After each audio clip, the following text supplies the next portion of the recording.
আসসালামু আলাইকুম বন্ধুরা, কেমন আছেন সবাই?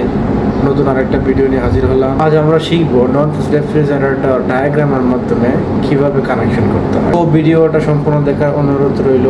যারা চ্যানেলে নতুন এসেছেন এবং প্রতিনিয়ত আপডেট পেতে চান তারা অবশ্যই চ্যানেলটা সাবস্ক্রাইব করে রাখবেন।